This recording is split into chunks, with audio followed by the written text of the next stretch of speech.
Okay, welcome to another edition of MSP Business School. I'm your host, Rob Rogers, and today we're running a little bit different today, everybody. Today we got Brian Doyle is out. He's out on the road. He's doing IT Nation Secure, and I think Tim is out somewhere. I think he's going to a wedding in Alabama, actually. But today I'm running solo, and I got our good friend Jake Carroll today. How you doing, Jake? Rob, good to be here. Thanks for having me. I love to be the fourth wheel. Looking forward to it. You're the number one guy, Jake. You're number one in my heart. Right.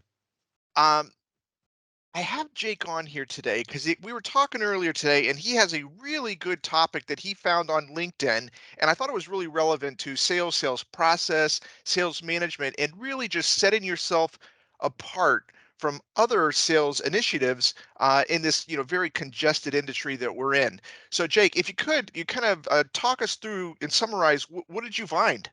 Yeah. Thanks, Rob. So one of the things, it's an axiom, and it's been in sales for as long as we've been around. It's like deals are won or lost in discovery, right? You could bring in a great closer, but if they don't have the availability of great discovery to help overcome objections, to understand the impact of pricing, to understand the impact of other competitors' offerings, particularly as you mentioned in a really crowded market, it's hard to differentiate yourself. And most of us in this business, whether you're selling software or selling managed services, it's a highly competitive market. It's hard to differentiate services. The messaging looks fairly similar. And more importantly, our customers, for the most part, really struggle to differentiate one offering from another. They're not technology experts for the most part.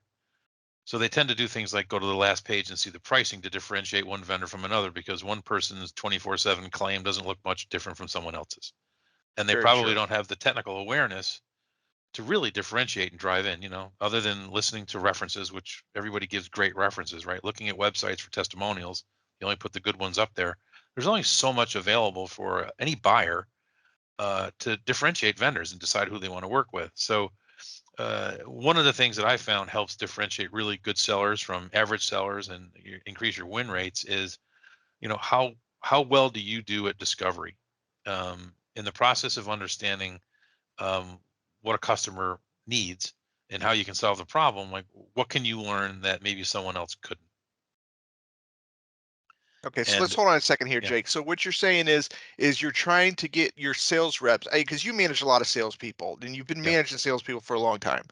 So what you're trying to get your sales rep to understand here is to differentiate themselves from the other two vendors that are coming in right after you, to get away from personality and price, which are the two things that the client or the prospect understands quickly because they don't yeah, understand technology as intimately as the person doing the presentation. yeah. Got it. And Okay. yeah, that's exactly it. And in many cases, customers will, let's just assume for now that we've either through a cold call and some qualification or through some marketing, and an inbound lead where someone has expressed an interest, want, or need to solve a problem, right? So Okay. we're dealing with someone who has kind of recognized they have a problem already, right? But what they may not have recognized already is the impact of that problem, right? Rob, you're a business owner. I know Brian's a business owner, and you guys, Tim, you guys own businesses. How many things have you bought in the last year that were nice to have? Yeah, doesn't happen. Nothing. It didn't. Yeah, It's not happening, right? It's just for yeah, what that's not the way business is run anymore, right? It's like they're running lean.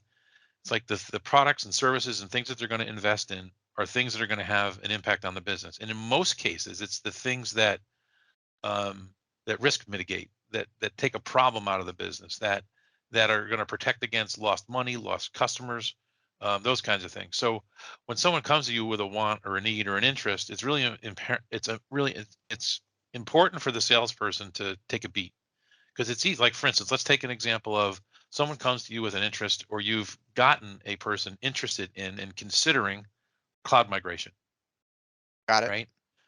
If they've articulated that need, it's if someone comes to you and says, "Yeah, I want to do a cloud migration," or "Yeah, you've convinced me it's important for me to move to the cloud." Well, it's one thing to say like, "Yeah, here's what we can do. If you've got Microsoft Office, if you have these servers, if you have this kind of backup, if you want to make sure VPN access, all those kinds of things are going to go to the cloud." Like, you really need to understand like what kind of impact is that going to have, on the business going forward before you can justify them the cost of the project, the cost of the ongoing licensing, the fees, the services. and all those other things. So that first level question might be, first right out of the gate. A first level question is, what do you want to migrate to the cloud? Right. And then once you kind of have that answered, or if you've helped them come to the realization that A, they should do it, and B, why they should do it. If you hadn't, that would be the next question. If someone comes to you with an express interest in moving to the cloud, what do you want to move? So you can have a sense for what. Why do you want to move? If someone's coming to you off an inbound lead and says, I want to do a cloud migration, and I look at your website and it looks like you can do this for me, it's really important to dig in here, right? And understand that a little bit. And Okay, as you go through, hold on a yeah, second, go ahead. Jake. So what you're saying is, are you saying this is a linear progression in your questions? So are you starting with what and then moving to why? Or Yeah, are I you would. saying stay away from the what and jump right into the why? No, I think you could do it linearly, but it really depends on where the customer is in their journey, right? I mean, Got it. and as you know, like handling a piece of business that's coming from an inbound lead versus Hmm. something that was cold call is a completely different process, right? If Got it. this is an inbound lead, they're probably telling you already what they want to do. Okay. And it's your job as a salesperson to say like, oh, rather than saying, yes, we can help you with that, and going into the harder questions of, or the kind of the what I call the kind of the table stakes questions. Tell me about your organization. Tell me about what's going on. How many Yeah. people? What do your current servers look like? And you're trying to size the opportunity, or Hmm. whether you do an assessment to size the opportunity so you could price it. It's really good to understand like why do they want to move, right? What is it? What is it that you're seeing in the business that want to get there? My servers are getting old. I don't want to maintain them anymore. They're coming to end of life. I don't have an internal tech that can do it any longer. Whatever those reasons are, it's good to to hear those from your client. And I think from the person that you're talking to, you've got to understand like, well, tell me a little bit about how a cloud migration aligns with, for instance, third level question. Tell me how cloud migration aligns with your goals for this year, right? Find out what's important at a personal level in terms of what they're trying to achieve in their job and how they think this particular project, in this case, we're talking about a cloud migration, might indicate that. The next level question I would think about, and you can see this in many of the kind of the sales leaders you see on LinkedIn or anywhere else, they'll tell you it's like, okay, how does this align with the business's strategic initiatives? Like, what have you been instructed to do as a leader in your department based on what the company's initiatives are? And if you can tie your cloud migration in this case, or any kind of technical service to a strategic initiative in the company, that's really good. That strategic initiative might be, we're going to grow to 250 employees in 30 locations by the end of the year. Okay, that might be we want to drive EBITDA to 14.5%, and that means we're going to have to tighten up, and we don't want to spend the money on the current in-house without the expertise that we have. But knowing how um, your solution and the problem that your person that you're speaking to wants to solve ties to corporate initiatives will help you later in the sales cycle get over price objections, get over all those other kinds of things because you've taken an interest in the business and you're showing that you understand it, right? You now have empathy for the problem. You've probably solved this for other companies of the same kind. You can now sell in stories as opposed to line items. All of these things start to align the more you can learn about, what's really driving the initiative to do this. Does that make sense? Yeah, it makes perfect sense. This is what Yeah. I always tell people. You kind of change the words a little bit, but understanding their business goals Mm. at the beginning of a conversation helps you with your objection handling and your features and benefits later on in the conversation. I like to always, compare it to, rabbits versus turtle. Is your company going to be a Yeah. rabbit organization over the next 2 to 3 years? Are you trying to be more of a turtle type of company over the next 2 to 3 years to try and give them those visualizations? But now I see where you're going with this, Mm. and this is more of a level 4 type of question, is what you're saying, Yeah. where you're trying to Yeah. tie things into initiatives. Okay, all right, I'm with you. Right. Now let's go to the next level. Let's just say, as you know, you in your life, you've sold a lot of products and services in your life, and you've probably gone in there with proposals that made complete sense, where the ROI was clearly visible, and you didn't get the business. And that could be because there was another priority, right? Let's suppose you're solving a 2 million problem, but they've got another thing they could do that solves a $10 million problem. Even if they love your solution and they've got a fixed amount of funds, they're going to go solve the $10 million problem Okay. first, Yep. right? So I think just getting alignment on their urgency is really important. And I think you can get there with a couple of questions. Can you tell me a little bit about why this is a priority now? Okay. Right? Just kind of get an understanding for like how hot are they for this thing? Either solving the problem that they have, or doing the project that you're talking about. And then I think the second level question there is if you get the right answer, like, well, it's part of our strategic initiative.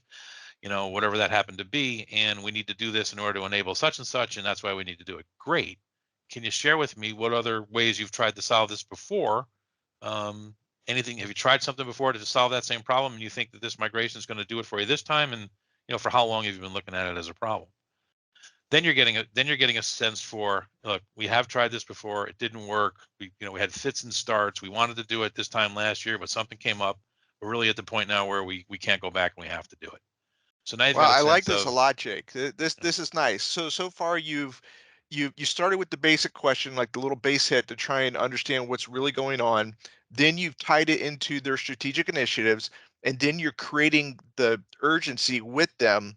I like it. Okay. yeah, All right, and I'm with you. now as a salesperson, you can match their urgency. Like, okay, this is something that has to be done soon. So now when you get into the next phases of your sales process, which might be an assessment, which might be a proposal meeting, which might be meeting with the decision committee, whatever it happens to be, Mhm. you've got their level of urgency. Is like, this is a problem that they've identified, they want to solve, that they've tried before, that it's something that they want to do now, that it's tied to a strategic initiative, that this person is going to benefit personally from getting it done. It's like, so all these things are starting to align, right? And these are things that you can bring up later in the sales process if you start to get pushback. Um, and then the next kind of level of things are, get them to really say feel the burn of this. But what's the penalty of the status quo, right? So if you ask a question like, okay, it's just like, this is, let's go back to 12 months ago, and now we're in the same spot we were last year, which were attempted to solve but didn't. What happens if we don't solve this in the time frame you're talking about? What happens? What's going on in your company if you don't get that solved? Right? Is it risk? Is it inefficiency? Is it revenue loss? Like, see if you can get them to articulate what happens if you don't do it, All right, and so then walk ask. me through that a little bit, You know, Jake. So you've created, you've understood their business case, you understood their strategic initiatives, you created the urgency, you reminded them of the urgency, and now you're reminding them of what happens if they don't do anything. So unpack that a little bit, if you can. Like yeah, kind of dig deeper a little for. So you're saying, you're asking the client, what is the penalty of the status quo? right. And you're specifically trying to get them to tie this into their revenue? Like, where are you trying to tie this to? Well, I mean, just in the use case that you and I are speaking about, which is a cloud migration, and let's suppose the urgency that's driving it is that they have, they're adding employees, they need to add capacity to servers, they need to have better throughput, whatever it happens to be that they need to get 365, or so that they Mhm. can have the remote employees with the same experience as the internal employees, because they're hiring more hybrid, and that's part of their big growth strategy. Whatever you've learned there in terms of that, it's really trying to understand, okay, if we don't do anything and these servers are coming, end of life, and I don't have the expertise in house to solve it any longer, you really want to get them to admit, like, if something happens to this server, right, or if this cloud migration isn't done, I don't have the resources, expertise to make this thing. It could be as simple as server crashes and 40 people sit around with nothing to do tomorrow. It could be something that's severe, or it could be something that, because it's coming end of life or end of service, it's no longer under contract. It becomes a security risk. You could be looking at a breach. You could be looking at, data being lost. So a number of different things. It's really important to just understand, like, can they articulate that? Do they know, like, if we don't do something now, like we didn't do it a year ago and we survived it, can they really articulate that to you? And I think as a service provider, you know what the risks are, right? It's really just a matter of getting the customer to fully understand the risk to Correct. their business if they don't do it. And Mhm. then, if you wanted to take this even a step further, and at some point you got to stop asking questions and see what you need to do to kind of just execute the deal, right? Okay, what happens if you don't make the change? How would you deal with it? What happens? What's your company? What's it look like internally? Have you had an outage before? What happens internally when your servers have blocked before? And then you'll get them to relive something that's already happened, right? Chances are most people aren't looking to do something unless they've already had a negative impact somewhere along the line relative to the equipment, the service, whatever. So make them relive it and make them tell you, and then try to quantify. When you're trying to quantify the problem, it really happens. It really has to get to the point where they can articulate something that went wrong before, what the chaos, the havoc, the heartache was when it happened, and now you've got a much better uh, kind of foundation to kind of go forward with a proposal. So when you're coming back and you're presenting your proposal later, you're calling back to all these things, right?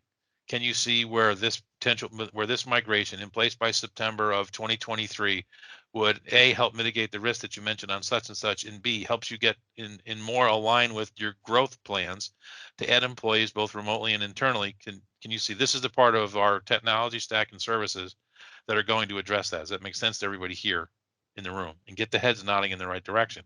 And if you don't go that level of discovery, you can't do those callbacks. Like if you went right in with an assessment and a proposal based Yeah. on, we really want to do a cloud migration, you would have left out issues, discovery questions 2 through 8, and not had any of the emotional buy-in that you need to get somebody to spend some money with you. Hmm. Make sense? Yeah, it Yeah. makes sense. I like it, and I like the how it's just like a linear progression of like walking the prospect through the narrative on the business case rather than, the technical side of this, right? So any Yeah. salesperson can do this. You don't have to be a business expert. I like you find out what you're going to do. You relate it to the strategic initiatives. You create the urgency by reminding them to articulate that. Then you go back to a story as it relates to the urgency, and then Right. now you've built it all into a narrative that you get to use later when you're coming back with the proposal. Hmm, Yeah. And okay, couple things to me that I think will help a salesperson stand out in that environment. Um, you and I just covered this in the matter of 15 or 20 minutes, but this might be an hour. This might be over multiple sure, calls. yeah, It might be, you might be over multiple people and conversations over time to get to the point where you're finally doing your proposal presentation, and you can call back to these things and then verify them with other users that are brought in. Like that's the other thing that always happens in these sales situations, right? Somebody's the initial inquirer or the person that you reached out to, but then other people start coming in along the way, and that's where you got to go back and remember everything that you heard, and you've got to reiterate it with the other people that are coming in. Hey, I was talking to Tim last week, and he said the impact of the server thing on him would be such and such. What do you see? And hmm, now you're multi-threaded in the deal, right? Your decision makers are now multi-threaded on the common interest in cloud migration for a business need that directly impacts them. And that's when you're going to separate yourself from 99% of the other salespeople out there that would have taken the first need that was expressed, done an assessment, given them a price, and see what sticks. See if you can get it. All right, so now let's kind of change gears here, Jake, if you don't mind. I love this plan. I think it's brilliant. How, two things. One, how are you teaching your reps to do this? And what can we do as business owners, right? If it's a Yep. principal-led organization, yeah, how can they kind of use this system? Are you saying you're going in with a checklist basically of 10 I think, questions that need to be done? Or like how can yeah, that's a somebody good question. remember how to do this when they're in the middle of a meeting? So I think it's a framework, right? Of getting a prospect or a potential customer personally, emotionally involved in um, buying your product or service. Mhm. I think a lot of it needs to be answered in the research. Like for instance, you can't do this if you spend the first 20 minutes of your discovery asking questions you could have learned on Google. If you're asking them how many employees, if you're asking them, what are their big initiatives that you could have gotten anywhere, if you ask them about how big their revenue is that you could have researched on Crunchbase, or anything like that, if you're asking those level questions, first of all, if this was a prospect that came to you for a lead, he's also working at other vendors, and now he's answering these same stupid questions from 4 vendors Again, in yep. back to back to back meetings. Now he's not going to remember anybody, right? But he will remember you if you come in and you know his business and you know who he's worked with and you have empathy for it and you solve problems like this for other businesses and other people in his role, her role, then you're gonna resonate. So I think, like, yeah, the questions are a framework, but the work starts with the research before you get in there. How do they make money? Right? What are their key workflows? What have you seen in your other customers where you've solved similar problems before? And what did they typically or usually go through in their decision process and their buying process? Where have you won before? Where have you lost on these deals before? And just pay attention to those details and get through these questions. So I think it's pulling together all the information that you have available to you, and particularly making better use of your time with your prospects, particularly business owners. Like, they don't have a lot of time. I Yeah. mean, Rob, you're super busy in our company, like every day. If you Mhm. were researching a certain software solution for the company, like how much patience would you have to answer the same questions for 4 or 5 vendors that you're looking at? Not much. Not much, Right, Jake. you would right, you would. You're just right. You're just a really busy person, and as salespeople, we get caught up in our process, right? Because you want to go through and you want to check all the boxes because your managers wants to make sure that you did everything right in terms of your sales process. But ultimately, just really understanding like how buyers buy products. I mean, think about what your average day look like. Like you're gonna have a 15-minute conversation with a salesperson, then your commitment was to do something else, but your phone rings and you're on to something else in the next 10 Yep. minutes. You got another meeting to do. And even if you're a business owner, or I'm a salesperson talking to a business owner, to make a change in your business, like that's a lot of collateral you got to burn internally, right? You got to get your employees ready for a new change. You got to spend the money. You got to take the time out of your day. It's a big commitment. Sometimes it's a risk. So if you don't get to those emotional factors, the things that come in that level 5, 6, 7, 8 question, and Mhm. you're just a perfunctory kind of line item proposal after a kind of very kind of a surface level discovery, it's hard to make the juice worth the squeeze at the end of the process if you don't have emotional buy-in, and you can't get that with just linear questions that get to what do you want, how many. I totally agree. It goes right back to personality and price. When there's no Right, differentiation, they go back to the differentiation that they know about, which right, is, did I like the guy and who is the least expensive for right. doing the same thing? And it's getting harder and harder with personality because a lot of times you're doing it this way. You're doing it virtually. You're doing it over Teams. You're not in Yeah. front of somebody. You haven't taken them to dinner yet. You haven't gone to a ball game together. Whatever those kinds of other things that you do to kind of network with your potential customers. So, Jake, last question. We're coming up to the end of our time here, but I do want to ask two things. One, how do I teach this to an employee? And I really mean, do I have like a set of questions that I have to maybe not like full blown questions, but do I have word phrases that I have to try and make sure that I get through? And number one, and number two, do you have this written down for people? Yeah, I think it's a bunch of how bad, Okay, so what's literally it look one like. word narratives that Yeah, trigger you. and I Okay. think and you want to cater those questions to the business that you're talking to. So yeah, it's certainly trainable. I think any salesperson worth their salt needs to really understand their buyer, right? They really need to understand the company that they're selling to, the role within the company that they're selling to, problems that you've solved for similar customers in the past, and what their buying process looked like. And just know that most of the people that we deal with in particularly small and medium sized businesses at the local level, they're not professional buyers. Like we're professional sellers, right? You have to take your prospect along on this journey. Like they're not going to know how to do it. Like they're not even going to know that, like, oh, you're going to do an assessment. Oh, great. Then what happens? Like, oh, you're going to give me a proposal. Who needs to be on it? They don't know. In many cases, they don't know. So I think from that perspective, it's certainly trainable. I do have a list of questions. Um, and well, a couple of things I always recommend to my salespeople: make sure you're following sales leaders on LinkedIn. There's so much free content out there. Who's your That favorite? Who's your favorite sales leader out there on um, LinkedIn?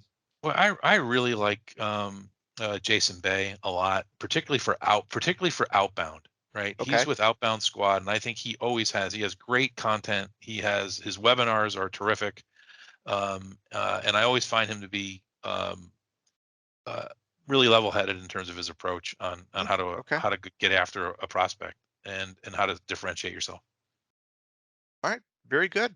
All right. Well, Jake, I really appreciate your time today. I'm going to put you on the spot here. I would like you to get these questions. If you could put them into some type of, or give us the LinkedIn profile where you got this from, Sure. I'd really appreciate it. And we'll be able to put it out on in the link with the mspbusinessschool.com link when we put this out for everybody.